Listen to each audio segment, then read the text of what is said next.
ಚಿನ್ನ ಅಂತ ಹೇಳಿದರೆ ಕೇವಲ ಅದು ಹೊಳೆಯುವಂಥ ಹಳದಿ ಲೋಹ ಅಲ್ಲ.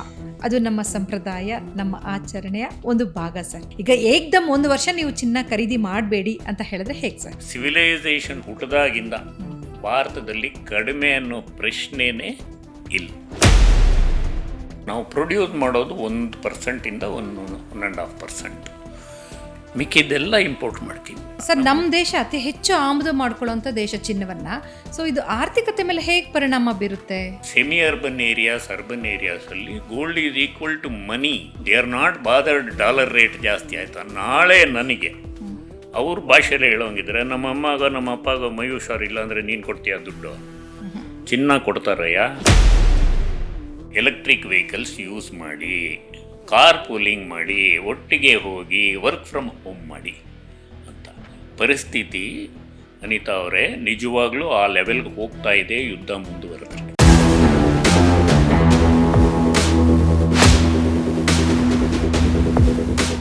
ನಮಸ್ಕಾರ ವೀಕ್ಷಕರೇ.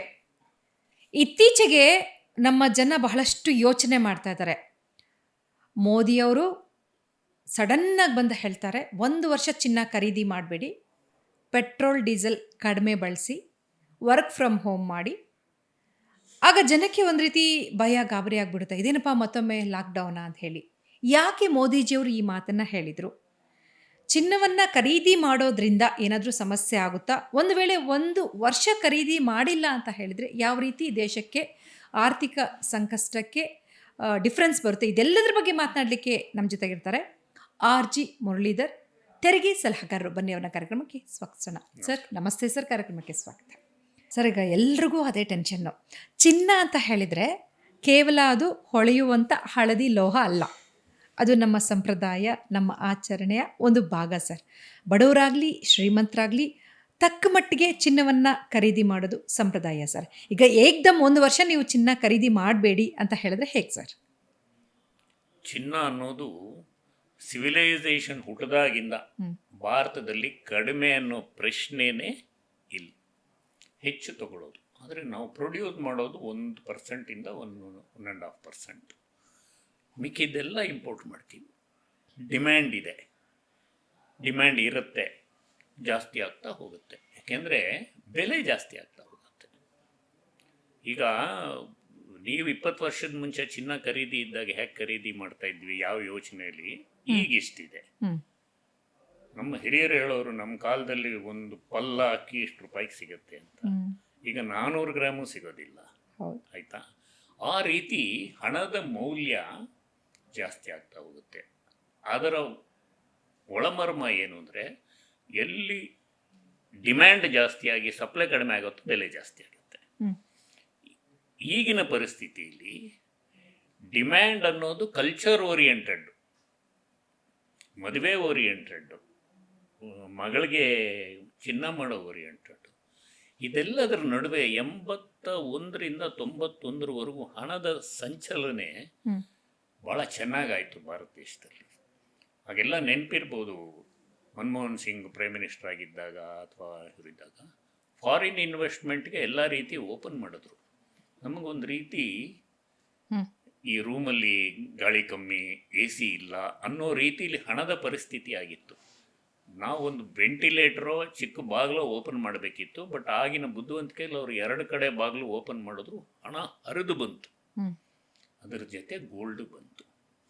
ಗೋಲ್ಡ್ ಬೆಲೆ ಜಾಸ್ತಿ ಆಯಿತು. ಗೋಲ್ಡ್ ಬೆಲೆ ಈಗ ಡಾಲರ್ ಬೆಲೆ 80-82 ಇದ್ದಾಗ ಪ್ರೈಮ್ ಮಿನಿಸ್ಟರ್ ಈ ಥರ ಹೇಳ್ತಾ ಇರಲಿಲ್ಲ. ಡಾಲರ್ ಬೆಲೆ 95 ದಾಟಿ ಆಗಿದೆ. ನಾನೀಗ ಗೋಲ್ಡ್ ಖರೀದಿ ಮಾಡಿದ್ರೆ 95 ರೂಪಾಯಿ ಖರ್ಚಾಗುತ್ತೆ ನನಗೆ. ನನ್ನ ಹತ್ರ ಡಾಲರ್ ರೆವಿನ್ಯೂ ಇಲ್ಲ. ನನ್ನ ಹತ್ರ ಇರೋದು ಡಾಲರ್ ರಿಸರ್ವ್ಸ್ ಅಂದರೆ ರಿಸರ್ವ್ ಬ್ಯಾಂಕ್ ಆಫ್ ಇಂಡಿಯಲ್ಲಿ ಇಟ್ಕೊಂಡಿರ್ತಾರೆ ಡಾಲರ್ಸು. $696 ಬಿಲಿಯನ್ ನಮ್ಮ ಹತ್ರ ಇದೆ. ಅದಕ್ಕೆ ಚಿನ್ನದ ತತ್ಸಮವಾಗಿ ಯೋಚನೆ ಮಾಡಿ ಒಂದು ನಿಮಿಷ. ಚಿನ್ನ ಬೆಲೆ ಜಾಸ್ತಿ ಆದಂಗೆ ಡಾಲರ್ ಬೆಲೆ ಕಡಿಮೆ ಆಗ್ತಾ ಹೋಯಿತು ರಿಸರ್ವ್ ಬ್ಯಾಂಕಲ್ಲಿ, ಅಲ್ವಾ? ಖರ್ಚು ಜಾಸ್ತಿ ಆಯಿತು. ನಾವು 28 ಫೆಬ್ರವರಿಯಲ್ಲಿ ಇದ್ದಿದ್ದ ರೇಟು, 28 ಮಾರ್ಚಲ್ಲಿ ಇದ್ದಿದ್ದ ರೇಟು, ಈಗ ಇದ್ದಿದ್ದ ರೇಟ್ಗೆ ಸಿಕ್ಕಾಪಟ್ಟೆ ವ್ಯತ್ಯಾಸ ಆಗಿದೆ. ಬೆಸ್ಟ್ ಅಡ್ವೈಸ್ ಏನೋ ಕೊಟ್ಟಿದ್ದಾರೆ, ಇಟ್ ಕೆನಾಟ್ ಬಿ ಫಾಲೋಡ್. ಸಾಧ್ಯ ಇಲ್ಲ. ಸರ್, ನಮ್ಮ ದೇಶ ಅತಿ ಹೆಚ್ಚು ಆಮದು ಮಾಡ್ಕೊಳ್ಳುವಂಥ ದೇಶ ಚಿನ್ನವನ್ನ. ಸೊ ಇದು ಆರ್ಥಿಕತೆ ಮೇಲೆ ಹೇಗೆ ಪರಿಣಾಮ ಬೀರುತ್ತೆ? ಹಣ ನಾವು ಡಾಲರ್ ಕೊಟ್ಟೇ ತಗೋಬೇಕು. ಹಾ. ಡಾಲರ್ ಅಷ್ಟು ಮೌಲ್ಯ ಕಡಿಮೆ ಆಗುತ್ತೆ ನಮಗೆ. ಸುಮ್ಮನೆ ಡಾಲರ್ ವೇಸ್ಟ್ ಮಾಡೋದು ಬೇಡ ಹಾ. ಅಂತ ಹೇಳೋದು ಒಂದು. ಬಟ್ ಪ್ರಶ್ನೆ ಏನಂದ್ರೆ, ಒಂದು ತರಕಾರಿ ಮಾರೋರ್ನ ಹೋಗಿ ಒಂದು ವಿಚಾರಣೆ ಮಾಡಿದೆ ಹ್ಮ್. ಸುಮಾರು ಒಂದು 2-3 ವರ್ಷದ ಮುಂಚೆ. ಹ್ಮ್. ನೀವು ಯಾಕೆ ಡೈಲಿ ಮಾರ್ಕೆಟಲ್ಲಿ 2,000 ರೂಪಾಯಿ ಬಡ್ಡಿಗೆ 10,000 ರೂಪಾಯಿ ತೊಗೊಂಡು ಬೆಳಿಗ್ಗೆ 8,000 ತೊಗೊಂಡು ರಾತ್ರಿ 9,000 ಕೊಡ್ತೀರಾ? ಹೀಗೆ ಗೌರ್ಮೆಂಟ್ ಸ್ಕೀಮ್ ಇದೆಯಲ್ಲ, ಸಾಲ ತಗೋಬಾರ್ದು ಅಂತ. ಅವರು ಆಲ್ಮೋಸ್ಟ್ ಬೈಗುಳದ ಹತ್ರ ನನ್ನ ಹತ್ರ ಮಾತಾಡಿದ್ರು. ಸುಮ್ಮನೆ ರೇ, ನೀನು ಕೆಲಸ ನೀನು ನೋಡ್ಕೊಂಡು ಹೋಗು ಅನ್ನೋ ಥರ. ಅವ್ರು ಏನು ಮಾಡ್ತಾರೆ, ದಿನಕ್ಕೆ ನಿಮಗಿಂತ ನನಗಿಂತ ನಮ್ಮ 3 ಜನಕ್ಕಿಂತ ಜಾಸ್ತಿ ಸಂಪಾದನೆ ಮಾಡ್ತಾರೆ. ಬಟ್ ಗೋಲ್ಡ್ ಖರೀದಿ ಮಾಡ್ತಾರೆ. ಸೆಮಿ ಅರ್ಬನ್ ಏರಿಯಾಸ್, ಅರ್ಬನ್ ಏರಿಯಾಸಲ್ಲಿ gold is equal to money. ಅವರು they are not bothered dollar rate ಜಾಸ್ತಿ ಆಯ್ತಾ, ನಾಳೆ ನನಗೆ ಅವ್ರ ಭಾಷೆಯಲ್ಲಿ ಹೇಳೋಂಗಿದ್ರೆ ನಮ್ಮ ಅಮ್ಮಗ ನಮ್ಮ ಅಪ್ಪಗ ಮೈ ಹುಷಾರಿಲ್ಲ ಅಂದರೆ ನೀನು ಕೊಡ್ತೀಯ ದುಡ್ಡು? ಚಿನ್ನ ಕೊಡ್ತಾರಯ್ಯ. ನಾನು ಬ್ಯಾಂಕಿಗೆ ಹೋಗಿ 25 ಕಡೆ ಸೈನ್ ಮಾಡಿ ತೊಗೊಳೋದು ಬೇಡ, ನನಗಿದೇ ಬೇಕು. ಸೊ ಚಿನ್ನ ಆ ರೀತಿ ಡಿಮ್ಯಾಂಡಿಂದ ಹಿಡಿದು ಘನತೆಯ ಡಿಮ್ಯಾಂಡ್ವರೆಗೂ, ದೇವರು ಕುತ್ತಿಗೆಗೆ ಹಾಕೋ ಡಿಮ್ಯಾಂಡ್ವರೆಗೂ, ಕಿರೀಟಕ್ಕೆ ಕೊಡೋ ಡಿಮ್ಯಾಂಡ್ವರೆಗೂ ದುಡ್ಡರ ಬಗ್ಗೆ ಯಾರು ಯೋಚನೆ ಮಾಡಲ್ಲ.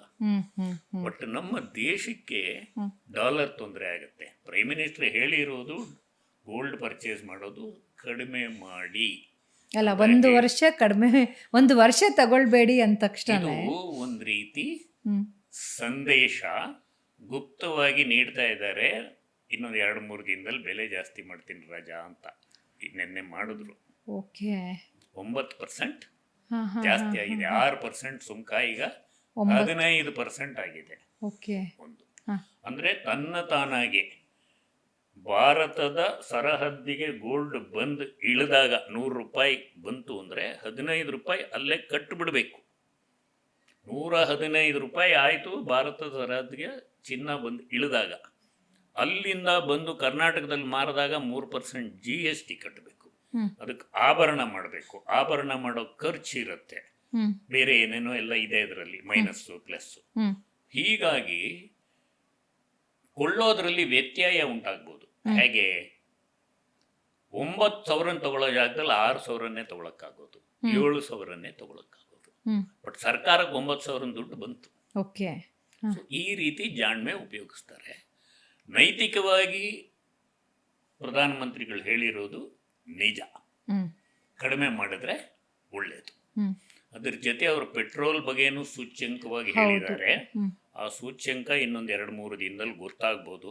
ಯಾಕಂದ್ರೆ ಇವತ್ತು ಪೆಟ್ರೋಲಿಯಂ ಮಿನಿಸ್ಟರ್ ಹೇಳಿದ್ದಾರೆ ಎಷ್ಟು ದಿನ ಅಂತ ನಾವು ಲಾಸ್ ಬರೆಸ್ಬೋದು ಅಂತ. ಒಂದು 4 ಸರ್ಕಾರಿ ಸಂಸ್ಥೆ ಇದೆ, ಸ್ವಲ್ಪ ಗಮನ ಇಟ್ಟು ಕೇಳಿ ಎಲ್ಲರೂ.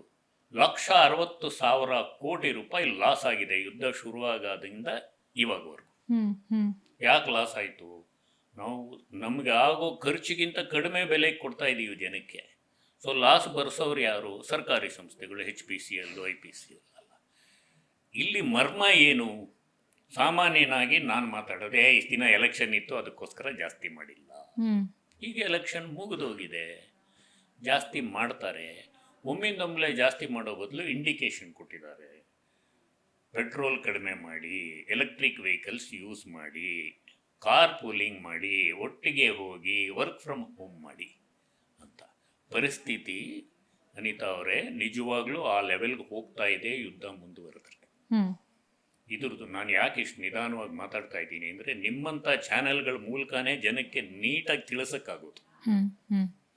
ಇಲ್ಲಿ ಸರಕು ಸರಬರಾಜು ವ್ಯವಹಾರ, ಇದನ್ನ ನಿರ್ವಹಣೆ, ಇದನ್ನ ಮಾಡೋದು ಕುವೈಟ್ ಆ ಕಡೆ ಮಧ್ಯಪ್ರಾಚ್ಯದಿಂದ ಶಿಪ್ ಬರಬೇಕು. ಬಂದು ಆಯಿಲ್ ಇಳಿಸಿ ರಿಫೈನ್ ಮಾಡಿ, ರಿಫೈನರಿ ಅವರಿಗೆ ಖರ್ಚು ಕೊಟ್ಟು ಅವರಿಗೆ ಲಾಭ ಕೊಟ್ಟು ಅದನ್ನು ಕನ್ಯಾಕುಮಾರಿವರೆಗೂ ವಿತರಣೆ ಮಾಡೋದಕ್ಕೆ ಒಂದೇ ಬೆಲೆ ಸಾಧ್ಯ ಇಲ್ಲ. ಬಟ್ ಈಗ ಬೆಲೆ ಜಾಸ್ತಿ ಮಾಡಿದ್ರು ಅಂದರೆ, ಮುಂದೆ ನಾವು ನೀವೆಲ್ಲ ಚಿಕ್ಕವರಿದ್ದಾಗ 15 ರೂಪಾಯಿ ಬೆಲೆ ಜಾಸ್ತಿ ಆಯಿತು ಅಂದರೆ ಸ್ಟೇಟ್ ಬ್ಯಾಂಕ್ ಆಫ್ ಮೈಸೂರಲ್ಲಿ ಕೂಡ ಛತ್ರಿ ಇಟ್ಕೊಂಡೆಲ್ಲ ಗಲಾಟೆ ಮಾಡೋದು. ಈಗ ಓಟ್ ಹೆದರಿಕೆ. ಈಗ ವೆಸ್ಟ್ ಬೆಂಗಾಲಲ್ಲಿ ಎಲೆಕ್ಷನ್ ಇತ್ತು, ತಮಿಳುನಾಡಲ್ಲಿ ಎಲೆಕ್ಷನ್ ಇತ್ತು. ಇದೆಲ್ಲದಕ್ಕಿಂತ ಮಿಗಿಲಾಗಿ ಇಂಪೋರ್ಟ್ಸಿಂದ ಕಾಸ್ಟ್ ಖರ್ಚಾಗಿದೆ, ಜನಕ್ಕೆ ಎಂಪ್ಲಾಯ್ಮೆಂಟ್ ಆಪರ್ಚುನಿಟೀಸ್ ಕಡಿಮೆ ಆಗ್ತಾ ಇದೆ, ಜಾಸ್ತಿ ಸಂಬಳ ಕೊಡೋಕ್ಕಾಗಲ್ಲ. ಈ ಎಲ್ಲ ಯೋಜನೆಗಳಿಟ್ಕೊಂಡು ಸರ್ಕಾರ ತಾನೇ ಭರಿಸ್ತು ಖರ್ಚನ್ನ. ಇವತ್ತಿಗೂ ಭರಿಸ್ತಾ ಇದೆ. ನಾವು ಮಾತಾಡ್ತಾ ಎನರ್ಜಿನೂ ಅದನ್ನೇ ಭರಿಸ್ತಾ ಇರೋದು. ಬಟ್ ಎಷ್ಟು ದಿನ ಭರಿಸೋಕ್ಕಾಗುತ್ತೆ? ಸಾಧ್ಯ ಆಗಲ್ಲ ಸರ್, ಸಾಧ್ಯ ಆಗಲ್ಲ. ನಾವೆಲ್ಲ ಸೇರಿ ಒಂದು ಕುಟುಂಬ. ಒಂದು ಸಣ್ಣ ಎಕ್ಸಾಂಪಲ್ ಹೇಳ್ತೀನಿ. ಈ ಕರಪ್ಷನ್ ಅಂತೀವಿ ನಾವು. ಈಗ ನಾನು ಬೆಲೆ ಜಾಸ್ತಿ ಮಾಡಬೇಕು, ನಾವು ಭಾಗಿಯಾಗಬೇಕು ಅಂದರೆ ನೀವು ಪ್ರಶ್ನೆ ಕೇಳ್ಬೋದು, ಸರ್ ಅಷ್ಟು ಕರಪ್ಷನ್ ಕಡಿಮೆ ಮಾಡಿದ್ರೆ ಉಳಿಯಲ್ವಾ ಸರ್? ಹೌದು, ನ್ಯಾಚುರಲ್ ಆಗಿ ಬರುತ್ತೆ, ಸ್ಟೂಡೆಂಟ್ ಇರಲಿ ದೊಡ್ಡವರು ಇರಲಿ. ಬಟ್ ಏನು, ಒಂದು ಮನೆ ಯಜಮಾನ, ಎಲ್ಲ ಯಜಮಾನರು ಒಳ್ಳೆಯವರಲ್ಲ, ಎಲ್ಲ ಮನೆ ಯಜಮಾನರು ಕೆಟ್ಟವರಲ್ಲ. ಕೆಲವರಿಗೆ ದುರಭ್ಯಾಸಗಳು ಇರುತ್ತೆ. ಸಂಪಾದನೆಯಲ್ಲಿ ಮನೆಗೆ, ನೀರಿಗೆ, ಬಾಡಿಗೆಗೆ, ಊಟ ತಿಂಡಿ ಇದು ಅಗತ್ಯ. ಅದ್ರ ಜೊತೆ ಐಷಾರಾಮಿ ವಿಚಾರಗಳಿರುತ್ತೆ. ಕುಡಿಯೋದು, ಬೀಡಿ ಸಿಗರೇಟು, ಅನಗತ್ಯವಾದ ಟ್ರಾವೆಲ್ಲು, ಇದೆಲ್ಲ ಯಾರು ಭರಿಸ್ಬೇಕು? ಬೇರೆ ಏನೇನೋ ವ್ಯಸನಗಳಿರುತ್ತೆ. ಇದನ್ನು ಭರಿಸ್ಬೇಕಾಗಿರೋನು ಮನೆ ಯಜಮಾನ ತಾನೆ. ಹೌದು. ಹೇಗೆ ಮಾಡ್ತಾನೆ? ಒಂದಾ ಸಂಪಾದನೆ ಮಾಡಬೇಕು, ಇಲ್ಲ ಸಾಲ ಮಾಡಬೇಕು, ಇಲ್ಲ ದೊರಡೆ ಮಾಡಬೇಕು, ಇಲ್ಲ ಕಳ್ಳತನ ಮಾಡಬೇಕು. ಈ ಸಂಪಾದನೆ ಸಾಲ ಅನ್ನೋದು ನ್ಯಾಯ ಅಂತ ಇಟ್ಕೊಳ್ಳೋಣ. ಈ ದರೋಡೆ ಸುಲಿಗೆ ಅನ್ನೋದು ಈ ಲಂಚ ಅಂತ ಇಟ್ಕೊಳ್ಳೋಣ. ಇದೆಲ್ಲ ಅವನೇ ತಾನೇ ಮಾಡಬೇಕು. ಅದೇ ರೀತಿ ಸರ್ಕಾರನೂ ಒಂದು ಪ್ರಾಜೆಕ್ಟ್ ಮಾಡಿದ್ರೆ ಇವೆಲ್ಲನೂ ಇರುತ್ತೆ. ಅವಶ್ಯಕತೆಗಳೂ ಇರುತ್ತೆ, ಅನವಶ್ಯಕತೆಗಳು ಇರುತ್ತೆ, ದುಂದು ವೆಚ್ಚ ಇರುತ್ತೆ, ಕಾರ್ ಇರುತ್ತೆ, ಸೆಕ್ಯೂರಿಟಿ ಇರುತ್ತೆ, ಜೊತೆಗೆ ಅನಗತ್ಯ ಖರ್ಚುಗಳು, ಅನೈತಿಕ ಖರ್ಚುಗಳು ಇರುತ್ತೆ. ಇದನ್ನು ಭರಿಸೋರು ಯಾರು? ನಾವೇ ತಾನೇ ಈ ಮನೆ ಯಜಮಾನರು. ಎಲ್ಲಿಂದ ಭರಿಸ್ಬೇಕು? ನನ್ನ ಆಯ 100 ರೂಪಾಯಿ, ವ್ಯಯ 102 ರೂಪಾಯಿ, 2 ರೂಪಾಯಿ ಕೋತಾ ಬಜೆಟ್ ನಾನು ಮಾಡಿದ್ದೀನಿ ಅಂತ ಇಟ್ಕೊಳ್ಳೋಣ. 100 ರೂಪಾಯಿನ ಈ 4 ಜನ 25 ರೂಪಾಯಿ ಕೊಟ್ಟರೆ ಭರಿಸ್ಬೋದು ಅಂತ. ಬೆಲೆ ಜಾಸ್ತಿ ಆಗೋಯ್ತು. ಈಗ ನಾನು 4 ಜನಕ್ಕೆ ತೆರಿಗೆ ಜಾಸ್ತಿ ಹಾಕೋಕ್ಕಾಗಲ್ಲ ಅಂದರೆ ನಾನೇ ನನ್ನ ರಿಸರ್ವ್ಸ್ನ ಬಳಸ್ತಾ ಇದ್ದೀನಿ. ರಿಸರ್ವ್ಸ್ನ ಬಳಸ್ತಾ ಇದ್ದರೆ ಒಂದು ಮನೆತನದ ಆರೋಗ್ಯ ನೀವು ಹೇಗೆ ನೋಡ್ತೀರಾ? ಅನುಕೂಲಸ್ಥರು, ಅವ್ರ ಹತ್ರ ಹಣ ಇದೆ, ಸಾಲಾಗಿ. ಅದೇ ಥರ ಈ ದೇಶದ RBI ಪರಿಸ್ಥಿತಿನ ಫಾರಿನ್ ಇನ್ವೆಸ್ಟರ್ಸ್ ನೋಡ್ತಾ ಇರ್ತಾರೆ. ಡಾಲರ್ ಬೆಲೆ ಜಾಸ್ತಿ ಆಯಿತು, ಕಡಿಮೆ ಮಾಡೋಣ ಅಂದರೆ ಡಾಲರ್ ಸಪ್ಲೈ ಜಾಸ್ತಿ ಮಾಡಬೇಕು. ಸಪ್ಲೈ ಜಾಸ್ತಿ ಎಲ್ಲಿಂದ ಮಾಡಬೇಕು? RBI ರಿಲೀಸ್ ಮಾಡಬೇಕು. ಕಂಟಿನ್ಯೂಸ್ ಆಗಿ RBI ರಿಲೀಸ್ ಮಾಡ್ತಾ ಹೋದರೆ ಫಾರಿನ್ ಇನ್ವೆಸ್ಟರ್ಸ್ ಯಾಕೋ ಇವ್ರಿಗೆ ಆರೋಗ್ಯ ಸರಿ ಇಲ್ಲ, ಡೋಲೋ 650 ಮಾತ್ರೆಗಳು ಜಾಸ್ತಿ ಆಗ್ತಾ ಇದೆ ಅಂತ ಅವ್ರು ಇಲ್ಲಿಂದ ಇನ್ವೆಸ್ಟ್ಮೆಂಟ್ ಎತ್ಕೊಂಡು ಹೋಗ್ತಾರೆ. ಅವ್ರು ಇಲ್ಲಿಂದ ಇನ್ವೆಸ್ಟ್ಮೆಂಟ್ ಎತ್ಕೊಂಡು ಹೋದಾಗ ಡಾಲರ್ ತವರು ಮನೆ ಅಮೆರಿಕ, 2ನೇ ಕಜಿನು ಯುರೋಪ್, 3ನೇ ಕಜಿನ್ ಚೈನಾ. ಇವರೆಲ್ಲ ಅವ್ರು ಇಲ್ಲಿಂದ ಎತ್ಕೊಂಡು ಹೋದ್ರೆ ನಮಗೆ ಡಾಲರ್ ರಿಸರ್ವ್ಸ್ ಕಡಿಮೆ ಆಗುತ್ತೆ, ಹೊರೆ ಜಾಸ್ತಿ ಆಗುತ್ತೆ. ಕಣ್ಣು ಮುಚ್ಕೊಂಡು ಯೋಚನೆ ಮಾಡಿದ್ರು ಅವನು ಇನ್ವೆಸ್ಟ್ ಮಾಡಿದಾಗ ಡಾಲರ್ ಬೆಲೆ 80 ರೂಪಾಯಿ ಇರ್ಬೋದು. ಬಟ್ ಇವತ್ತು ಅವ್ರು ಆಚೆ ಎತ್ಕೊಂಡೋದ್ರೆ 95 ರೂಪಾಯಿ. ಲಾಭನೋ ನಷ್ಟನೋ ಬೇರೆ ಪ್ರಶ್ನೆ. ಅವ್ರು ಎಷ್ಟಕ್ಕೆ ಎತ್ಕೊಂಡು ಹೋಗ್ತಾರೋ ಇಲ್ಲಿ ಹೂಡಿಕೆ ಮಾಡಿದ್ರು ಎತ್ತಿದ್ರು. ನಾವು ಏನಂತ ಹೂಡಿಕೆ ಮಾಡಿದ್ವಿ? ಬನ್ರಪ್ಪ, ನಮ್ಮ ದೇಶ ಚೆನ್ನಾಗಿದೆ, ಡೆಮಾಕ್ರಸಿ ಇದೆ, ಇಲ್ಲಿ ಪ್ರೊಡಕ್ಷನ್ ಚೆನ್ನಾಗಿದೆ, ಇಲ್ಲಿ ಯಾವ ರೀತಿ ತೊಂದರೆ ಇಲ್ಲ ಅಂದರೆ ಅವ್ರು ಹೂಡಿಕೆ ಮಾಡಿದ್ರು. ಹೂಡಿಕೆ ಮಾಡಿದ್ದು ಡಾಲರ್ ಬೆಲೆ ಜಾಸ್ತಿ ಆಯಿತು. ಡಾಲರ್ ಹೂಡಿಕೆ ಮಾಡಿದ್ರೆ ನೀವು ಮಿಷನರಿ ಸಪ್ಲೈಯರ್ ಅಂದರೆ ನಿಮಗೆ ಡಾಲರಲ್ಲಿ ಕೊಟ್ಟರು ಬ್ಯಾಂಕ್ ನಿಮಗೆ ರೂಪಾಯೇ ಕೊಡೋದು. ಸೊ ಡಾಲರು ರಿಸರ್ವ್ ಬ್ಯಾಂಕಲ್ಲಿ ಇರುತ್ತೆ. ಸೊ ಈ ಎಲ್ಲ ವ್ಯತ್ಯಯ, ಸರಬರಾಜು, ಅದರ ನಿರ್ವಹಣೆ ನೋಡಿಕೊಂಡು ತೂಗಿಸ್ಕೊಂಡು ಹೋಗೋದು ಸೆಂಟ್ರಲ್ ಗೌರ್ಮೆಂಟ್ ಈಗ ಮಾಡ್ತಾ ಇರೋ ಕೆಲಸ ಬಹಳ ಚೆನ್ನಾಗೇ ಮಾಡ್ತಾ ಇದೆ. ಬೆಲೆ ಜಾಸ್ತಿ ಅನ್ನೋದು ಅನಿವಾರ್ಯ. ಅದನ್ನು ನಾವು ಅಡ್ಜಸ್ಟ್ ಮಾಡ್ಕೊಂಡು ಹೋಗ್ಬೇಕು ಅಂದರೆ ಬಹುಶಃ ಅಷ್ಟೊಂದು ಐಷಾರಾಮಿ ಇಟ್ಕೊಂಡ್ರು ಒಂದು 20% 30% ನಿಲ್ಲಿಸ್ಬೋದು. ಕಾಸ್ಟ್ಲಿ ಕಾರ್ಗಳು ಯೂಸ್ ಮಾಡಿ ಮಕ್ಕಳು ಸ್ಕೂಲ್ಗೆ ಹೋಗೋಕ್ಕೆ ಐಷಾರಾಮಿ ಕಾರ್ಗಳು ಯಾಕೆ ಬೇಕು? 1 ಲೀಟ್ರಲ್ಲಿ 4-5 ಕಿಲೋಮೀಟರ್ ಹೋಗೋವಂಥ ಐಷಾರಾಮಿ ಕಾರ್ಗಳು ಯಾಕೆ ಬೇಕು? ಅದೆಲ್ಲ ಯೋಚನೆ ಮಾಡಬೇಕು. ಸರ್, ಹಾಗಿದ್ರೆ ಈಗ ಬಂಗಾರದ ರೇಟು ಹೆಚ್ಚಾಗುತ್ತೆ, ಪೆಟ್ರೋಲ್ ಡೀಸೆಲ್ ರೇಟು ಹೆಚ್ಚಾಯ್ತು. ಇವತ್ತು ಬೆಳಿಗ್ಗೆ 9% ಜಾಸ್ತಿ ಆಯಿತು. ಓಕೆ. ಸೊ ನೋಡಿ, ಗೋಲ್ಡ್ ರೇಟ್ ಜಾಸ್ತಿ ಆಗಿದೆ. ಗೋಲ್ಡ್ ರೇಟ್ ಜಾಸ್ತಿ ಆಗಿದೆ ಸರ್. ಇವತ್ತು ರೇಟ್ ಜಾಸ್ತಿ, ಇನ್ನೂ ಜಾಸ್ತಿ ಆಗೋ ಚಾನ್ಸಸ್ ಇರುತ್ತಾ ಸರ್? ಜಾಸ್ತಿ ಆಗೋ ಚಾನ್ಸಸ್ ಇರುತ್ತೆ, ಸ್ವಲ್ಪ ಫ್ಲಕ್ಚುಯೇಷನ್ಸ್ ಇರುತ್ತೆ. ಬಟ್ ಹಾಗೆ ಅಂದ್ಬಿಟ್ಟು ಸಣ್ಣದಾಗಿ 10 ಗ್ರಾಮು 8 ಗ್ರಾಮು 7 ಗ್ರಾಮು ತಗೊಳ್ಳೋರು ನಿಲ್ಲಿಸೋ ಅವಶ್ಯಕತೆ ಇಲ್ಲ. ಈಗ ಇತ್ತೀಚೆಗೆ 5-6 ವರ್ಷದಲ್ಲಿ ಅಲ್ಲ ಸರ್, 5 ಗ್ರಾಮು 6 ಗ್ರಾಮು 7 ಗ್ರಾಮ್ ತಗೊಳ್ಳೋರೆಲ್ಲ ಲೋಯರ್ ಮಿಡ್ಲ್ ಕ್ಲಾಸ್ ಫ್ಯಾಮಿಲಿಗಳವರು ಸರ್. ಅವ್ರಿಗೂ ಆ ಹಣ ಸಾಕಷ್ಟು ಮುಖ್ಯ ಆಗುತ್ತಲ್ವಾ ಸರ್? ಹೌದು, ನಾವು ಒಂದು ವಿಚಿತ್ರ ವಿಚಾರಗಳನ್ನ ನೋಡ್ತಾ ಇದ್ದೀವಿ. ಹ್ಮ್ ಶನಿವಾರ ಭಾನುವಾರ ಹೋಟೆಲ್ಗಳಿಗೆ ಹೋಗಿ 500-600% ಜಾಸ್ತಿ ತಿನ್ಬಿಟ್ಟು ಬರ್ತಾರೆ. ಹ್ಮ್ ಅಂದ್ರೆ ಬೆಲೆ ಹ್ಮ್ ಹ್ಮ್ ಹ್ಮ್ ತಿಂಡಿ ಅಲ್ಲ. ಹ್ಮ್ ಹ್ಮ್ ಇದು ಬಿಹೇವಿಯರಲ್ ಸೈನ್ಸು ನೋಡಬೇಕು. ಯಾಕೆ ಗೋಲ್ಡ್ ತಗೋಬಾರ್ದವರು? ಹ್ಮ್ ತಗೋತಾರೆ. ಹ್ಮ್. ಅನಿವಾರ್ಯತೆ ಬರುತ್ತೆ, ಮದುವೆ ವಿಚಾರದಲ್ಲಿ ಅನಿವಾರ್ಯತೆ ಬರುತ್ತೆ. ಈಗ ನಾನು ಯಾರಿಗೋ ಮದುವೆ ಮಾಡಿಕೊಡ್ಬೇಕು, 25,000 ಚಿನ್ನ ಕೊಟ್ರೇನೆ ಮದುವೆ ಆಗೋದು ಅಂದರೆ ನಾನು ಡಿಕ್ಲೇರೇ ಮಾಡಲ್ಲ, ಮೊತ್ತದಲ್ಲಿ 25,000 ಚಿನ್ನ ಕೊಡಲೇಬೇಕಲ್ವ. ಹ್ಮ್. ಸೊ ಚಿನ್ನ ಅನ್ನೋದು ಸಾಂಸ್ಕೃತಿಕವಾಗಿ ಅಗತ್ಯ ವಸ್ತು. ಸರ್, ಇದ್ರ ಮಧ್ಯೆ ನಾನೊಂದು ಸ್ವಲ್ಪ ಇಂಟರ್ಫಿಯರ್ ಆಗ್ತೀನಿ ಸರ್. ಹಾಗಿದ್ರೆ ಚಿನ್ನದ ಮೇಲೆ ಹೂಡಿಕೆ ಮಾಡಲಿಕ್ಕೆ ಇದು ಸೂಕ್ತ ಸಮಯನ? ಈಗ ಎಷ್ಟೋ ದುಡ್ಡಿರೋರು ಅಂತ ಅನ್ಕೊಳ್ಳಿ ಸರ್, ಅವರು ಈ ಸಮಯದಲ್ಲಿ ಚಿನ್ನವನ್ನ ಹೂಡಿಕೆ ಮಾಡಬಹುದಾ ಹೇಗೆ? ಕೆಜಿ ಗಟ್ಟಲೆ ಹೂಡಿಕೆ ಮಾಡೋದು ತಪ್ಪು. ಯಾಕಂದ್ರೆ ಕಡಿಮೆ ಆಗೋ ಚಾನ್ಸಸ್ ಇದೆ ಮುಂದಿನ ನಾನು ದಿನಗಳಲ್ಲಿ. ಯಾವಾಗಲೂ ಎಲ್ಲರಿಗೂ ಹೇಳೋದು, ಹ್ಮ್. ನಿಮ್ಮಲ್ಲಿ ಹಣ ಉಳಿತಾಯ ಆದರೆ ತಿಂಗಳಿಗೆ 3 ಗ್ರಾಮ್ ಚಿನ್ನ ತಗೊಳ್ಳಿ. ಈಗ 2 ಗ್ರಾಮ್ ತಗೊಳ್ಳಿ ಎನ್ಬೋದು, ಒಂದು ತಿಂಗಳಾದ್ಮೇಲೆ 1 ಗ್ರಾಮ್ ತಗೊಳ್ಳಿ ಎನ್ಬೋದು ಪರಿಸ್ಥಿತಿ. ಬಟ್ ತಗೋಬೇಕು. ಯಾಕೆಂದ್ರೆ ನಮ್ಮಲ್ಲಿ ಕಾಶ್ಮೀರಿಂದ ಕನ್ಯಾಕುಮಾರಿವರೆಗೂ ಚಿನ್ನ ಲಕ್ಷ್ಮೀಕರ ಅನ್ನೋ ಭಾವನೆ ಎಲ್ಲರಲ್ಲೂ ಇದೆ. ಹ್ಮ್ ಹ್ಮ್ ಸೊ ಅದನ್ನ ಅಳ್ಸಕ್ಕಾಗಲ್ಲ. ಹಿಟ್ಲರ್ ಅಂತ ಒಬ್ಬ ವ್ಯಕ್ತಿ ಬಂದು ಚಿನ್ನ ತಗೊಂಡ್ರೆ ಕೊಂದಾಕ್ಬಿಡ್ತೀನಿ ಅಂದ್ರೆ ಬಹುಶಃ ಕಮ್ಮಿ ಆಗ್ಬೋದು. ಸರ್, ಇನ್ನೊಂದು ಪ್ರಮುಖವಾಗಿ ಏನಂತ ಹೇಳಿದ್ರೆ, ಈಗ ಚಿನ್ನದ ವ್ಯಾಪಾರಿಗಳು, ಸೊ ಅಂದರೆ ಚಿನ್ನಕ್ಕೆ ಸಂಬಂಧಪಟ್ಟಂಥ ಕೆಲಸ ಮಾಡೋರು ಒಂದಷ್ಟು ಜನ ಇರ್ತಾರಲ್ಲ ಸರ್, ಅವರೆಲ್ಲರೂ ಭಾಳಷ್ಟು ಜನನ ಎಂಪ್ಲಾಯೀಸ್ ಇರ್ತಾರೆ. ನಾವು ಚಿನ್ನದ ಒಂದು ಖರೀದಿ ಕಡಿಮೆ ಆದರೆ, ಯಾಕಂದರೆ ಮೋದಿಜಿಯವರು ಒಂದ್ಸರಿ ಬಂದು ಹೇಳಿದ್ರಂದರೆ ದೇಶದಲ್ಲಿ ಏನೋ ಒಂದು ಬದಲಾವಣೆ ತರ್ತಾ ಇದೆ, ಏನೋ ಮುಂದಕ್ಕೆ ಒಂದು ಒಳ್ಳೆ ಸೂಚನೆಗೆ ಸಂಬಂಧಪಟ್ಟಾಗೆ ಅವ್ರು ಹೇಳಿರ್ತಾರೆ ಅನ್ನೋದು ನಮ್ಮ ಭಾಳಷ್ಟು ಮಂದಿಗಿರುತ್ತೆ. ಸೊ ಮೋದಿಯವರು ಹೇಳಿದ್ದಾರೆ ಅಂತ ಹೇಳಿ ಒಂದು ಸ್ವಲ್ಪ ಜನ ಫಾಲೋನೂ ಮಾಡ್ತಾರೆ ಸರ್. ಈಗ ಅವ್ರದ್ದೊಂದು ಕಡೆ ಅಳಲು, ಇಷ್ಟೊಂದು ಜನ ಎಂಪ್ಲಾಯೀಸ್ ಇದ್ದಾರೆ, ಅವ್ರಿಗೆ ಸಂಬಳ ಕೊಡೋದು ಹೇಗೆ, ಅವ್ರನ್ನ ಬ್ಯಾಲೆನ್ಸ್ ಮಾಡೋದು ಹೇಗೆ, ಮತ್ತೆ ನಿರುದ್ಯೋಗ ಸಮಸ್ಯೆಗಳ ಕಾಡುತ್ತೆ. ಈ ಥರದ್ದು ಒಂದಷ್ಟು ಕನ್ಫ್ಯೂಷನ್ ಇದೆ ಸರ್ ಇದ್ರ ಮತ್ತೆ. ಇದು ಸಪ್ಲೈ ಚೈನ್ ಅಲ್ಲಿ ಇದೊಂದು ಭಾಗ. ಬಟ್ ಆ ರೀತಿ ನಾವು ಕರೋನಾ ಟೈಮಲ್ಲಿ ನೋಡಿ, ಗೋಲ್ಡ್ ಬಗ್ಗೆ ಮಾತಾಡ್ತಾ ಇಲ್ಲ, ಕರೋನಾ ಟೈಮಲ್ಲಿ ನಮ್ಗೆ ಏನ್ ವ್ಯತ್ಯಯ ಆಯ್ತು? ಮೊದಲಿಗಿಂತ ಚೆನ್ನಾಗಿ ಫ್ರೆಶ್ ತರಕಾರಿ ಸಿಗ್ತಾ ಇತ್ತು. ಅದರಲ್ಲಿ ನಾವು ಒಂದು ಕಂಡ್ಕೊಂಡ್ವಿ, ಮನೆಯಿಂದ ವರ್ಕ್ ಮಾಡೋದು ಜಾಸ್ತಿ ಪ್ರೊಡಕ್ಟಿವ್ ಹೊರಗೋಗಿ ವರ್ಕ್ ಮಾಡೋದಕ್ಕಿಂತ. ನಾನು ನನ್ನ ಆಫೀಸಲ್ಲೂ ತಮಾಷೆ ಮಾಡ್ತಾ ಇರ್ತೀನಿ, ರೀ ಹೊಸ ಹೊಸ ಸ್ಟೈಲ್ ಬಟ್ಟೆ ಲಿಪ್ಸ್ಟಿಕ್ ಅದೆಲ್ಲ ಬೇಡ ರೀ, ಮನೆಯಿಂದ ಕೆಲಸ ಮಾಡ್ರಿ ಅಂತ.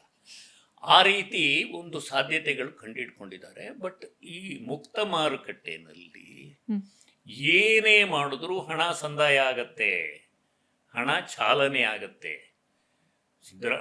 ಬಸ್ ಫ್ರೀ ಅಂದ ಮೇಲೆ ದೇವಸ್ಥಾನಗಳ ಕಲೆಕ್ಷನ್ ಜಾಸ್ತಿ ಆಯ್ತು, ಹೌದು, ದರ್ಶಿನಿ ಹೋಟೆಲ್ಗಳಿಗೆ ವ್ಯಾಪಾರ ಜಾಸ್ತಿ ಆಯ್ತು. ನಾವೊಂದಷ್ಟು ಸರ್ವೆ ಮಾಡಿದ್ವಿ, ಹೆಣ್ಮಕ್ಳು ದರ್ಶಿನಿ ಹೋಟೆಲ್ಗಳಲ್ಲಿ ಜಾಸ್ತಿ ಕಾಣಿಸಿದ್ರು ನಮಗೆ.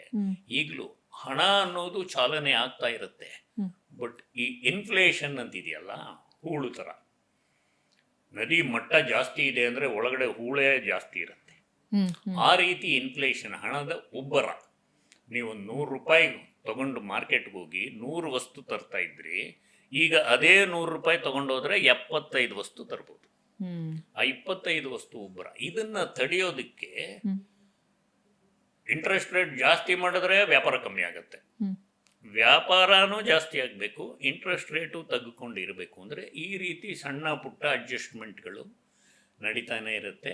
ಗೋಲ್ಡ್ದು ಜಾಸ್ತಿ ಆಯಿತು. ಈಗ ನೋಡಿ ಇನ್ನೊಂದು ವಿಚಾರ, ನಾವು ಆವಾಗಿಂದ ಮಾತಾಡಕ್ಕೆ ಬಂದಾಗ, ಈ ಗೋಲ್ಡ್ ಜಾಸ್ತಿ ಆಯಿತು ಅಂದರೆ ಸ್ಮಗ್ಲಿಂಗ್ ಜಾಸ್ತಿ ಆಗುತ್ತೆ. ಜನ ಅನಾಥರೈಸ್ ರೀತಿಯಲ್ಲಿ ತರ್ತಾರೆ. ಇವಾಗ ನಾನು ದುಬೈಗೆ ಹೋಗ್ತೀನಿ ಅಂದರೆ, ಸರ್ ಬತ್ತ ನಂಗೊಂದು ಚೈನ್ ತೊಗೊಂಬನ್ನಿ ಅಂತೀರಾ. ಆ ರೀತಿ ವ್ಯವಹಾರಗಳು ಶುರುವಾಗುತ್ತೆ. ಸೊ ಈಗ ನಮ್ಮಲ್ಲಿ ಬೆಲೆ ಜಾಸ್ತಿ, ಇನ್ನು ಮುಂದಕ್ಕಾಗೋದು ಪೆಟ್ರೋಲು, ಫ್ಲೈಟ್ ಚಾರ್ಜಸ್ಸು ಜಾಸ್ತಿ ಆಗುತ್ತೆ, ಮಿಕ್ಕ ಎಲ್ಲ ವಸ್ತುಗಳು ಜಾಸ್ತಿ ಆಗುತ್ತೆ. ಅದೊಂದು ಸರ್ಕಲ್ ಕಂಪ್ಲೀಟ್ ಮಾಡಿ ಈ ಕಡೆಯಿಂದ ಆ ಕಡೆ ಟಚ್ ಮಾಡುವಾಗ ಸಂಬಳಗಳು ಜಾಸ್ತಿ ಆಗುತ್ತೆ.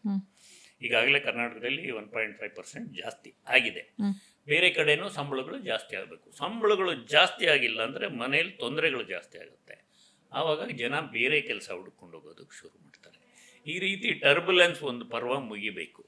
ಸರ್, ಈಗ ಬೇರೆ ದೇಶಗಳ ಇಂದ ಹೂಡಿಕೆ ಮಾಡಿರೋಂಥವ್ರು ಇಲ್ಲಿ ಅವ್ರೇನಾದರೂ ವಾಪಸ್ ಹೋಗೋ ಚಾನ್ಸಸ್ ಇರುತ್ತೆ ಸರ್ ಈ ರೀತಿ ಸಂದರ್ಭಗಳು ಕ್ರಿಯೇಟ್ ಆದಾಗ?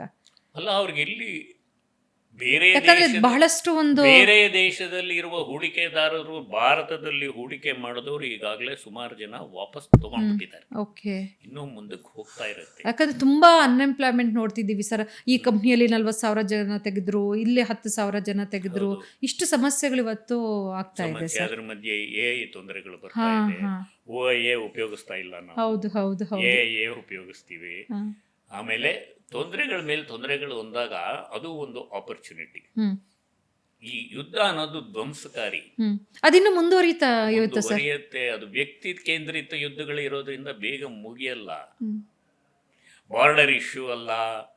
ಬ- ಈಗ ಶುರು ಮಾಡಿದ್ದೇನು, ನಿನ್ನ ದೇಶನ ಚೇಂಜ್ ಮಾಡ್ತೀನಿ ಅಂತ. ಈಗ ಬಂದಿರೋದೇನೋ ಹರ್ಮೋಸ್ ಸ್ಟ್ರೈಟ್ನ ಬಿಡಿಸ್ತೀವಿ ಅಂತ. ಹ್ಮ್ ಇದು ನಡೆಯುತ್ತೆ. ನಡೀಲಿಲ್ಲ, ನಿಂತೋಯ್ತು ಅಂತ ಇಟ್ಕೊಳ್ಳೋಣ. ಇವತ್ತಿಗೆ ಎಲ್ಲ ಸರಿ ಹೋಗುತ್ತಾ ಅನ್ನೋದು ಎಲ್ಲ ಒಂದು ಸರಿ ಪ್ರಶ್ನೆ. ಹೋಗುತ್ತೆ. ಇವತ್ತಿಗೆ ನಿಂತೋಯ್ತು. ಹ್ಮ್ ಇನ್ನ ಒಂದು ವರ್ಷ ಬೇಕು ನಾವು ಆ ಇವತ್ತಿನ ಲೆವೆಲ್ಗೆ ಬರಕ್ಕೆ. ಸೊ ಆಗ ಹಣದ ಉಬ್ಬರನ 8% ಅಂತ ಇಟ್ಕೊಂಡೇ ಇದ್ರು, ಈಗ ನಮಗೆ ನಿಖರವಾಗಿ ಫಿಗರ್ಸ್ ಬರ್ತಾ ಇದೆಯೋ ಇಲ್ವೋ, 8 ಅಲ್ಲ 4 ಅಲ್ಲ 6 ಅಂತ ಇಟ್ಕೊಂಡ್ರು ಒಂದು ವರ್ಷಕ್ಕೆ 6% ಬೆಲೆ ಏರಿಕೆ. ಒಂದು ವರ್ಷ ಆದ್ಮೇಲೆ ನಾವು ತಡ್ಕೊಳ್ಳೋ ಶಕ್ತಿ ಇದೆಯಾ, ಅದಕ್ಕೆ ತಕ್ಕನಂಗೆ ಪ್ರೊಡ್ಯೂಸ್ ಆಗತ್ತಾ, ಅದಕ್ಕೆ ತಕ್ಕನಂಗೆ ಸೋಪು, ಹಾಲು, ಮೊಸರು, ನೀರು ಎಲ್ಲ ಬೆಲೆ ಜಾಸ್ತಿ ಆಗುತ್ತೆ. ಇವುಗಳ ಮಧ್ಯೆ ಇವರು ಗ್ಯಾರಂಟಿ ಸ್ಕೀಮ್ಸ್ ಅನೌನ್ಸ್ ಮಾಡ್ತಾರೆ. ಆ ದುಡ್ಡು ತೆರಿಗೆಯಿಂದನೇ ಬರೋದು, ಇನ್ನೆಲ್ಲಿಂದ ಮೇಲಿಂದ ಬರಲ್ಲ. ಎಲ್ಲೋ ಒಂದು ಕಡೆ ತೆರಿಗೆ ಜಾಸ್ತಿ ಆಗುತ್ತೆ. ಸೊ ನಾವು ಈಗ ಯುದ್ಧದ ಪರಿಸ್ಥಿತಿಯಲ್ಲಿ ವೈಯಕ್ತಿಕವಾಗಿ ಮನೆತನದಲ್ಲಿ ಮನೆಗಳಿಗೆ ಅನಾವಶ್ಯಕವಾದ ಖರ್ಚು, ಅನಾವಶ್ಯಕವಾದ ಐಷಾರಾಮಿ ತಿರುಗಾಟ. ಈಗ ಸಾಧಾರಣವಾಗಿ ದೇವಸ್ಥಾನಗಳಲ್ಲಿ ಸಮ್ಮರಲ್ಲಿ ಬಾದಾಮಿ, ಐಹೊಳೆ ಅಲ್ಲೆಲ್ಲ ರಶ್ ಇಲ್ಲ, ಆದರೆ ರಿಸಾರ್ಟ್ಗಳಲ್ಲಿ ರಶ್ ಇದೆ. ಸ್ಟ್ರೆಸ್ ಲೆವೆಲ್ ಜಾಸ್ತಿ ಆಗ್ಬಿಟ್ಟಿದೆ. ಗಂಡ ಹೆಂಡತಿ ಇಬ್ಬರು ಕೆಲಸಕ್ಕೆ ಹೋಗ್ತಾರೆ. ಒಂದು 3 ದಿನ ಕಂಟಿನ್ಯೂಸ್ ಆಗಿ ರಜಾ ಸಿಕ್ತು ಅಂದರೆ ಎಲ್ಲಾದರೂ ಹೋಗಿ ರಿಲ್ಯಾಕ್ಸ್ ಮಾಡ್ಕೋಬೇಕು ಅನ್ಸುತ್ತೆ. ಲೀಜರ್ ಅನ್ನೋದು ಕಾಸ್ಟ್ಲಿ ಇಂಡಸ್ಟ್ರಿ ಆಗೋಯ್ತು. ಸೊ ಇದೆಲ್ಲ ತಿರುವು ಮುರುವು ಆಗಿ ಹಣದ ಸಂಚಯನ ಒಂದು ಲೆವೆಲ್ಗೆ ಮುಟ್ಟಿದ್ರೆ ಆಮೇಲೆ ಅದೇ ಲೆವೆಲ್ ಅಂದರೆ that is the bench mark. ಅದು ಮೇಲೆ ಏನು ಬೆಳೆಯುತ್ತೋ ನೋಡ್ಬೇಕು. ಈಗ ನಾನು 92, 93 ಇದ್ದಾಗ ನಾನೇ ಹೇಳ್ತಾ ಇದ್ದೆ 94 ಬೆಂಚ್ ಮಾರ್ಕ್ ಆಗಬಾರ್ದು ಡಾಲರು, ನಮಗೆ ಭಾರಿ ತೊಂದರೆ ಆಗುತ್ತೆ ಅಂತ. ಈಗ 95 ಬೆಂಚ್ ಮಾರ್ಕ್ ಒಂದು. ಅಲ್ಲಿ ಬ್ಯಾರಲ್ಗೆ $10 $20 ಜಾಸ್ತಿ ಆಗ್ತದೆ. $110 ಬ್ಯಾರಲ್. ಈಗ ನಾನೇ ಟ್ರಂಪ್ ಅಂತ ಇಟ್ಕೊಳ್ಳೋಣ, ನಂದೇ ಒಂದು ಆಯಿಲ್ ಕಂಪನಿ ಇದೆ, ನನ್ನವರೇ ಹೂಡಿಕೆ ಮಾಡಿದ್ದಾರೆ. ನಾನು ಸುಮ್ಮನೆ ಒಂದು ಸ್ಟೇಟ್ಮೆಂಟ್ ಕೊಡ್ತೀನಿ, ಬಿಡೋದಿಲ್ಲ ಹಾರ್ಮೋಸ್ ಸ್ಟ್ರೈಟು, ನಾಳೆ ಧ್ವಂಸ ಮಾಡಿಬಿಡ್ತೀನಿ ಅಂದರೆ ಆಯಿಲ್ ಬೆಲೆ ಎಲ್ಲ ಜಾಸ್ತಿ ಓಕೆ. ಅಂದರೆ ಇಡೀ ದೇಶಕ್ಕೆ ಈ ಆಯಿಲ್ ಅನ್ನೋದು ಎಲ್ಲರೂ ಅರ್ಥ ಮಾಡ್ಕೋಬೇಕು. ಫ್ಯೂಯಲ್ ಡೈನಮಿಕ್ ಪ್ರೈಸಸ್ ಅಂತೀವಿ. ಅಂದರೆ 15 ಫೋರ್ಟ್ನೈಟ್ಸ್ ಫ್ಯೂಚರ್ ಪ್ರೈಸಿಂಗ್. ಅಂದರೆ ಈಗ ನಾನು ಮೇ ತಿಂಗಳಲ್ಲಿ, ಜೂನಲ್ಲಿ ಎಷ್ಟು ಕೊಡ್ತೀಯಾ ನನಗೆ ಆಯಿಲ್ಲು, ಜುಲೈಯಲ್ಲಿ ಎಷ್ಟು ರೇಟಿಗೆ ಕೊಡ್ತೀಯಾ ಅಂತ ಮುಂದೆನೇ ನಾವು ಮಾತಾಡ್ತೀವಿ. ಈ ಬೆಳೆಗಳಿಗೆಲ್ಲ ರೈತರು ಮಾತಾಡಲ್ವಾ, ಹೋಲ್ಸೇಲ್ ಅವ್ರಿಗೆ ಈ ಸಲ ಬೆಳೆ ಬಂದರೆ ನೀನು ಇಷ್ಟು ಕೊಟ್ಬಿಡ್ತೀನಿ ಅನ್ನೋ ಅಂತ. ಆ ರೀತಿ ನೋಡಿಕೊಂಡು ಆಯಿಲ್ ಬೆಲೆ ಫಿಕ್ಸ್ ಮಾಡ್ತಾ ಇದ್ರು. ಬಟ್ ನಮಗೆ ನಮ್ಮ ದೇಶದಲ್ಲಿ ಎಲೆಕ್ಷನ್ನು ಅದೆಲ್ಲ ಬಂದು ಸುಮಾರು 15-20 ಫೋರ್ಟ್ನೈಟ್ಗಳಾಗೋಯ್ತು, ಇನ್ನೂ ನಾವು ಬೆಲೆ ಜಾಸ್ತಿ ಮಾಡಿಲ್ಲ. ಹೀಗಾಗಿ ಚೈನಾ ಥರ ನಾವು ಪೇಪರ್ ಪ್ರಿಂಟ್ ಮಾಡಲ್ಲ. ನಮ್ಮ ಫೈನಾನ್ಷಿಯಲ್ ಫಿಗರ್ಸು, ಫೈನಾನ್ಸ್ ಡಿಪಾರ್ಟ್ಮೆಂಟ್ ನಿಖರವಾದ ಫಿಗರ್ಸ್ ಕೊಡುತ್ತೆ. ಸೊ ನಮ್ಮ ಡಾಲರ್ ಪ್ರೈಸ್ನೇ ನಾವು ಒಂದು ಮಾಪನವಾಗಿ ಇಟ್ಕೊಂಡ್ರೆ ಕಡಿಮೆ ಖರ್ಚುಗಳು ಮಾಡಿ ಹೆಚ್ಚು ಹಣ ಉಳಿಸೋದು ನಮಗೂ ಒಳ್ಳೆಯದು, ದೇಶಕ್ಕೂ ಒಳ್ಳೆಯದು. ಹಾಗಿದ್ರೆ ಈಗ ನಾವೆಲ್ಲರೂ ಸಹ ಮುಂದಿನ ದಿನಗಳಲ್ಲಿ ನಮ್ಮ ಮೇಲೆ ಬಹಳಷ್ಟೊಂದು ಏರಿಕೆ ಆಗುತ್ತೆ, ಎಲ್ಲ ಒಂದು ಥಿಂಗ್ಸು ಹೆಚ್ಚಾಗೋ ಸಾಧ್ಯತೆ ಇದೆ. ಇದಕ್ಕೆ ನಾವು ಸಿದ್ಧರಾಗಬೇಕು. ಇನ್ನೊಂದು ಎಕ್ಸಾಂಪಲ್ ಕೊಡ್ತೀನಿ. ನಮ್ಮ ದೇಶ ಪ್ರೇಮ ಪರಕಾಷ್ಠೆಗೆ ಹೋಗಬೇಕು ಮುಂದಿನ ದಿನಗಳು. ಆಯ್ತಾ, ಯಾರೋ ಬಂದು ಆಕ್ರಮಿಸ್ಬಿಟ್ಟಿದ್ದಾರೆ, ಕೋಟೆ ಒಳಗಡೆ ನಾವು 4 ಜನನೇ ಇದ್ದೀವಿ. ಯಾರೋ ಬಂದು ಹೇಳ್ತಾರೆ ಇನ್ನೊಂದು ವರ್ಷ ಹೋಗಲ್ಲ ಗುರು, ಅವನು ಆಚೆನೇ ಇರ್ತಾನೆ, ನಮಗೆ ಅನ್ನ ಬರಲ್ಲ, ತಿಂಡಿ ಬರಲ್ಲ ಅಂದರೆ ಯಾವ ರೀತಿ ಬದುಕ್ತೀವಿ? ಆವತ್ತಿನ ದಿನ ಅವತ್ತೇ ಮುಗಿಸ್ಬಿಡ್ತೀವ ಎಲ್ಲ? ಗೊತ್ತಿದೆ ತಾನೇ ನಮಗೆ ಮೆಸೇಜು. ಕೂಡಿಡ್ತೀವಿ ಸರ್, ಕೂಡಿಡ್ತೀವಿ. ಚಾಲೆಂಜಿಂಗ್ 2 ರೀತಿ ಪ್ರಶ್ನೆ ಮಾಡ್ಬೋದು. ಈ ಮೋದಿ ಹೇಳಿರೋದು ನೋಡಿದ್ರೆ ಜನರಲ್ ಆತಂಕ ಆಗೋಗಿದೆ ಇರ್ಬೋದು. ಆತಂಕ ಪಡೋದಲ್ಲ, it is an issue of challenge. Job ಇಲ್ಲದೆ ಇರೋರಿಗೆ ಜಾಬ್ ಕೊಡಬೇಕು, ಇರೋರಿಗೆ ಜಾಸ್ತಿ ಸಂಬಳ ಕೊಡಬೇಕು. ಅಂಡರ್ ವ್ಯಾಲ್ಯೂಯೇಷನ್ ಜಾಬ್ ಅಂದರೆ ಒಬ್ಬ ಇಂಜಿನಿಯರ್ ಕೆಲಸ ಮಾಡಬೇಕಾಗಿರೋನು ಅಸಿಸ್ಟೆಂಟ್ ಇಂಜಿನಿಯರ್ ಕೆಲಸ ಮಾಡೋನಿಗೆ ಅವನಿಗೆ ಇಂಜಿನಿಯರಿಂಗ್ ಕೆಲಸ ಕೊಡಬೇಕು. ಹಳೆ ಕಾಲದಲ್ಲಿ ಬರ ಕ್ಷಾಮ ಬಂತು ಅಂದರೆ ದೇವಸ್ಥಾನ, ಕಾಲುವೆಗಳು, ನದಿಗಳು ಕಟ್ಟಿಸೋರಂತೆ. ಯಾಕೆಂದರೆ ಚಿನ್ನದ ನಾಣ್ಯಗಳು ಹರಿಯಲಿ. ದೇವಸ್ಥಾನ ಆ ಟೈಮಲ್ಲಿ ಆ ಕಾಲುವೆ ಕಟ್ಸಿರೋದ್ರಿಂದ ಬರಗಾಲ ಮುಗಿದ ಮೇಲೆ ಅಗ್ರಿಕಲ್ಚರ್ಗೆ ನೀರು ಚೆನ್ನಾಗಿರಲಿ, ದೇವಸ್ಥಾನಕ್ಕೆ ಜನ ಬರಲಿ. ನೋಡಿ ಆಗಿನ ಎಕನಾಮಿಕ್ಸು, ಅದಕ್ಕೂ ಇದಕ್ಕೂ ವ್ಯತ್ಯಾಸ ಇಲ್ಲ. ಈಗ ನಾವು ಇಂಗ್ಲೀಷಲ್ಲಿ ತಿಳ್ಕೊತೀವಿ, ಆಗ ಜನ ಎಕ್ಸ್ಪೀರಿಯನ್ಸಲ್ಲಿ ತಿಳ್ಕೊಂಡಿದ್ರು. ದಿಡ್ಡಿ ಬಾಗಿಲು ಹಾಕೋದ್ರು ಅನ್ನೋ ಪರಿಸ್ಥಿತಿ ಬಂದಾಗ ಹುಷಾರಾಗಿರಬೇಕು. ಹಾಗೆ ಅಂತ ಆತಂಕ ಬೀಳೋದು ಬೇಡ. ನಮ್ಮದು ಜನಸಂಖ್ಯೆ ಅನ್ನೋದು ಬಹಳ ದೊಡ್ಡ ಅಸೆಟ್ಟು. 145 ಕೋಟಿ ಜನ ನಾವು. ಸರಿ, ಅದಕ್ಕೆ ತಕ್ಕ ಹಾಗೆ ಬರೆಸೋ ಶಕ್ತಿ ಇದೆ. ಅಲ್ಲ ಸರ್, ಈಗ ಅದಕ್ಕೆ ತಕ್ಕ ಹಾಗೇ ಸರ್ಕಾರಗಳು ಉದ್ಯೋಗಾವಕಾಶಗಳು ಕಲ್ಪಿಸಿಕೊಡ್ತಾ ಇಲ್ಲ ಸರ್. ನಿರುದ್ಯೋಗ ಸಮಸ್ಯೆ ಹೇರಳವಾಗಿ ಕಾಣ್ತಾ ಇದೆ. ಈ ಥರ ಬೆಲೆ ಏರಿಕೆ ಜಾಸ್ತಿ ಆದಾಗ ಏನು ಮಾಡಬೇಕು ಸರ್? ಉದ್ಯೋಗ ಕಲ್ಪಿಸ್ಕೊಡ್ಬೋದು. ಕೊಡ್ತಾ ಇಲ್ವಲ್ಲ ಸರ್? ಇಲ್ಲ, ನಾನೇ ಹೇಳ್ತೀನಿ. ಹಾಂ, ನಾನೇ ಸ್ವಲ್ಪ ಇರೋದ್ರಲ್ಲಿ ಮಧ್ಯಮ ವರ್ಗದ ಅನುಕೂಲಸ್ಥ ಅಂತ ಇಟ್ಕೊಳ್ಳಿ. ಅಲ್ಲ, ನಾನೊಂದು ಬಾಳೆಹಣ್ಣು ಪೌಡರ್ ಮಿಷಿನ್ ಕೊಡ್ಬೋದು ಒಬ್ಬನಿಗೆ. ಇನ್ವೆಸ್ಟ್ ಮಾಡ್ಬೋದು 50,000. ನೀನು ಬಿಸ್ನೆಸ್ ಮಾಡಪ್ಪ, ನಾನು ನೋಡ್ಕೊ. ಅದು ಪ್ರತಿ ಸಲ ಸರ್ಕಾರ ಮುಖಾನ ಯಾಕೆ ನೋಡ್ಬೇಕು ನಾವು? ಹೊಸ ಬಿಸ್ನೆಸ್ ಮಾಡ್ಬೋದು. ನಮ್ಮ ಏರಿಯಾಗೆ ಬಂದಿದ್ದೀರಾ, OPH ರೋಡ್ ನೋಡಿದ್ದೀರಾ? ಒಂದು 150 ಚೊಪ್ಲಿ ಅಂಗಡಿ ಇದೆ. ತಿಂಗಳಿಗೊಂದು ಹೊಸ ಚೊಪ್ಲಿ ಅಂಗಡಿ ಓಪನ್ ಆಗುತ್ತೆ, ಅದಕ್ಕೂ ವ್ಯಾಪಾರ ಆಗುತ್ತೆ. ಅವ್ರು ಯಾರಾದರೂ ಕಾಯ್ತಾ ಕೂತಿದ್ದೀರಾ, ಕಸ್ಟಮರ್ ಬರಲಿ ಆಮೇಲೆ ನಾನು ಓಪನ್ ಮಾಡ್ತೀನಿ ಅಂತ. ಅನೇಕ ವಿಚಾರಗಳಿದೆ. ಬಟ್ ನಮ್ಮಲ್ಲಿ ಏನಂದರೆ ನಾಲೆಜ್ ಪ್ರಾಬ್ಲಮ್ಮು, ಭಾಷೆ problem, computerisation, artificial intelligence, investment problem ಕೂಡ ಸರ್. ಇನ್ವೆಸ್ಟ್ಮೆಂಟ್ ಪ್ರಾಬ್ಲಮ್ಗಳಿಗೆ ಇನ್ನೊಂದ್ಸಲ ಪ್ರೋಗ್ರಾಮ್ ಖಂಡಿತ ನಾನಾ ವಿಧಾನಗಳಿದೆ. ಓಕೆ, ಆಡು ಭಾಷೆಯಲ್ಲಿ ಹೇಳಬೇಕು ಅಂದರೆ ಕೇಳಿದ್ರೆ ಸೈಲೆಂಟಾಗಿ ಸಾಲ ಕೊಡಬೇಕು, ಆ ಥರ ಸಂಸ್ಥೆಗಳಿದೆ. ಸರ್ಕಾರಿ ಪ್ರಾಯೋಜಿತ ಸಂಸ್ಥೆಗಳು ಕೇಳೋದಿಲ್ಲ. ಯಾರೋ ಒಬ್ಬರು ಇನ್ಫ್ಲೂಯೆನ್ಸ್ ಇರೋರು ಹೋಗ್ಬಿಟ್ಟೆ ಇವ್ನಿಗೆ ಹತ್ತು ಕೊಡು ಅಂದರೆ ಕೊಡ್ತಾರೆ. ನಾನು ನೀವು ಹೋಗೋದಿಲ್ಲ. ಕೊಡ್ಸಕ್ಕೆ ಬಹಳ ಜನ ಇದ್ದಾರೆ, ಕೊಡೋರು ಇದ್ದಾರೆ. ಫ್ಲೋ ನಮ್ಮ ಕೆಳಗಡೆ ಸಂಪಲ್ಲಿ ನೀರು ತುಂಬ ಇದೆ, ಮೋಟ್ರು ಚೆನ್ನಾಗಿ ಕೆಲಸ ಮಾಡ್ತಾ ಇದೆ, ಓವರ್ ಹೆಡ್ ಟ್ಯಾಂಕಿಗೆ ನೀರು ಹೋಗ್ತಾ ಇಲ್ಲ. ಅವಾಗ ಏನು ಮಾಡ್ತೀರಾ? ಒಂದು ಸಣ್ಣ ಬಿರ್ಡೆ ಓಪನ್ ಮಾಡಿ ಒಂದು ಮಗ್ ನೀರು ಹಾಕ್ತೀರಾ, ಅದಕ್ಕೆ ನೀರಾಕಿ ಮುಚ್ಚಿಬಿಟ್ಟು ಆನ್ ಮಾಡಿದ್ರೆ ನೀರು ಪಂಪ್ ಆಗುತ್ತೆ. ಆ ವ್ಯಾಕ್ಯೂಮ್ ಪರಿಸ್ಥಿತಿ ಈಗಿದೆ. ಅದಕ್ಕೆ ಅಗತ್ಯ ಕಡೆ ಅಂದರೆ ಇವತ್ತು ಇನ್ವೆಸ್ಟ್ ಮಾಡಿ ಮುಂದಿನ ತಿಂಗಳೋ 2 ತಿಂಗಳಲ್ಲೋ ದುಡ್ಡು ಬರುವಂಥ ಪ್ರಾಜೆಕ್ಟ್ಗಳಿಗೂ ಸ್ವಲ್ಪ ಹಣ ಇಡಬೇಕು.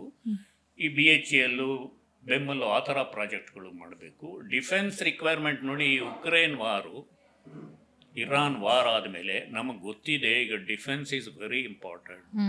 Electronic warfare is important. Electronics through air warfare is important. ಅದಕ್ಕೆಲ್ಲ ಇನ್ವೆಸ್ಟ್ಮೆಂಟ್ 8-9% ಅಂದರೆ ಎಷ್ಟು ಲಕ್ಷ ಕೋಟಿ ಡಾಲರ್ ಬೇಕು.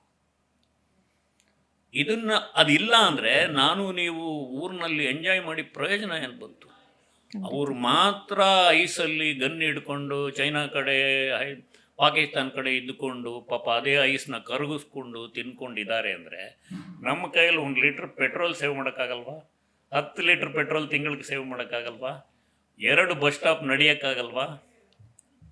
ಖಂಡಿತ ಸರ್. ಆ ಥರ $2 ಉಳಿಸಿದ್ರು ಅಂತ ಇಟ್ಕೊಳ್ಳಿ.